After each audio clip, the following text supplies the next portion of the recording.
రేవంత్ రెడ్డి గారిని ఎందుకు కలవాలని చెప్పేసి వెళ్ళినట్టు? ఇలా ఇది ఒకటోసారి కాదు, ఫస్ట్ సారి కాదు ఇది.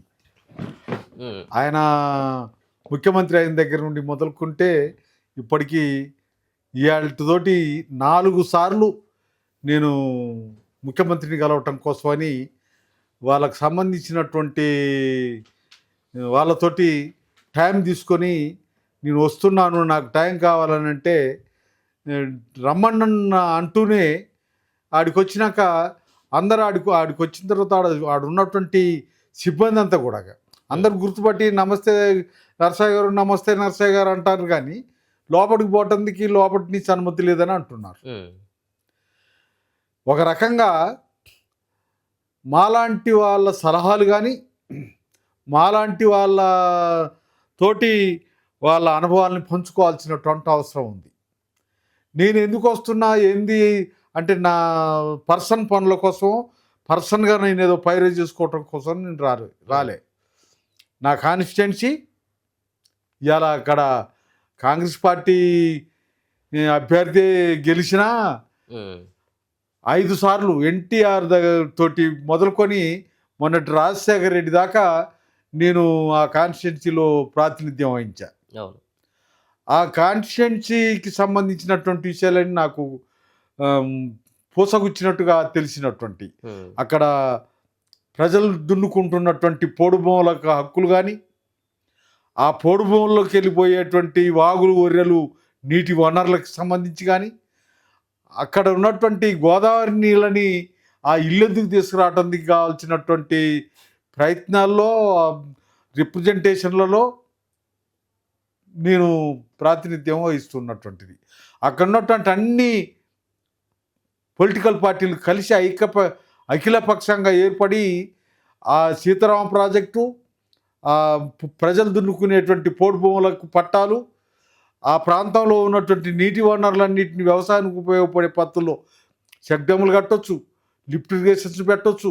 అట్లా ఆ ప్రజలకు సంబంధించినటువంటి విషయాలు. అట్నే ఇప్పుడు ఇవాళ ఈ ప్రభుత్వం వచ్చిన తర్వాత చాలా ఉచిత పథకాలు ప్రకటించారు. ఆ పథకాలన్నీ ఖచ్చితంగా అమలు చేస్తున్నారంటే అటువంటి కూడా ఏమీ లేవు. అటువంటి అన్ని పట్టుకొని నేను వచ్చా. ఓకే, సో మీ పర్సనల్ పని లేకపోతే లేదు, మీ నియోజకవర్గ ప్రజలకు సంబంధించిన సమస్యలు. వీటి మీద ఇప్పటికీ 4 సార్లు వచ్చా. సో ఎవరు అడ్డుకుంటా ఉన్నారు మరి మిమ్మల్ని? వచ్చినాక నిన్న సెక్రటేరియట్కి రమ్మంటే సెక్రటేరియట్కి వెళ్ళా. ఓకే, సెక్రటేరియట్లో లేదు, ఇంటికాడ మంత్రుల సమావేశం జరుగుతుందని అన్నారు. సరే అలా పొద్దుపోయిందిలే, వద్దనుకున్నాం. పొద్దున్నే పోవటం కోసం ఎవరెవరికో ఫోన్ చేసాం, మాకు తెలిసినటువంటి అధికారులకు కూడా ఫోన్ చేసినాం, రండి మీరు రండి అని అన్నారు. ఆడికి పోయినాక అందరు నమస్తు కొట్టే వాళ్ళే కానీ లోపలికి పంపించే వాళ్ళు లేరు. ఓకే, ఇది చాలా దారుణమైనటువంటి పని. ముఖ్యమంత్రి లేదు, గవర్నమెంటు ఎవరి కోసం? ప్రజల కోసం కాదా? ప్రజల సమస్యలు తీసుకొచ్చినటువంటి మాలాంటి వాళ్ళతో మాట్లాడే ఓపిక లేదా? ఇష్టం లేదా? నిజంగా మొన్న జరిగినటువంటి ఎన్నికల నాడు సిపిఐఎంఎల్ మాస్లైన్ కాంగ్రెస్ ఓట్లేయండి అనకుండానే కాంగ్రెస్ని గెలిపించడం కోసం మా ప్రజలందరూ ఓట్లు వేయించాం, ఇండైరెక్ట్గా. లేకపోతే ప్రజలందరూ మళ్ళా కేసీఆర్ని గెలిపించేవాళ్ళు. ఓకే, మేము ఇక్కడ కేసీఆర్ ఇంటికి పోవాలి, సెంటర్లో నరేంద్ర మోడీ ఇంటికి పోవాలనేటువంటి పట్టుదలతోటి పనిచేసాం. కాకపోతే ఆయన మెజార్టీ తగ్గి మళ్ళీ ప్రధానమంత్రి అయ్యాడు. ఈయన ఇంటికి పోయిండు, కేసీఆర్ ఇంటికి పోయిండు, రేవంత్ రెడ్డి వచ్చిండు. కేసీఆర్ మూర్ఖుడు అనుకున్నాం, నిజంగానే మూర్ఖుడు. ఆయన ఇట్లనే ఎవరిని కలిసేవాడు కాదు. మాకు వాళ్ళ ఎమ్మెల్యేలు చెప్పేవాళ్ళు, మాకే దిక్కు లేదన్నా, నిన్నాడు తీసుకుపోయాం అనేవాళ్ళు. ఈయన ప్రజలతోటి